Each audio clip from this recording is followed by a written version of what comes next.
नमस्कार, माझं नाव ओमकार गुले पाटील। तर आज मी अशा एका मुद्द्याला हात घालणार आहे की नक्की पुणेकर कोण।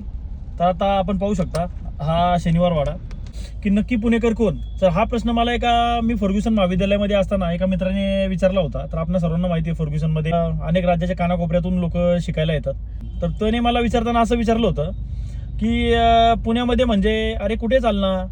दुसरं म्हणजे जे पुण्याचे या तीन पेठा सोडून म्हणजे शनिवार, नारायण आणि सदाशिव या तीन पेठा सोडून बाकीच्या ज्या पुण्यामध्ये भाषा बोलली जाते, अय भाई कुठं चालला। आणि त्याच्यानंतरून मग जे अजून जे पुण्याच्या आउटर साईडला जे आम्ही स्थानिक गाववाले आहोत की जे आमचे नातेवाईक म्हणा किंवा आम्ही असं म्हणतो अय कुठं चालला।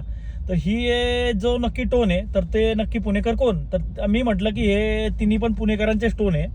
मात्र खरा पुणेकर जर तुम्हाला ओळखायचा असेल तर ज्याला बोलायचं मटण चालतं तो म्हणजे पुणेकर, आणि ज्याला बोकडाचं मटण चालत नाही तर तो खरा पुणेकर। तर तो म्हणजे बोलायचं मटण म्हणजे काय तर म्हणलं मेंढीचं मटण। जे पुणे शहर जो आजूबाजूचा भाग आहे म्हणजे पिंपरी चिंचवड किंवा आपण म्हणू हवेली तालुका, दौंड, शिरूर, मुळशी, मावळ या सर्व तालुक्यांमध्ये कोणालाही बोकडाचं मटण चालत नाही व बोलायचं मटण चालतं। म्हणजे याचा अर्थ आपण असा काढू शकतो की ज्या लोकांना बोलायचं मटण आहे तोच खरा पुणेकर। बाकी कधी ना कधी आयदर तुम्ही किंवा तुमचे पूर्वज कधी ना कधी तुम्ही पोटाची खळगी भरण्यासाठी पुण्यामध्ये आलेला आहात। धन्यवाद।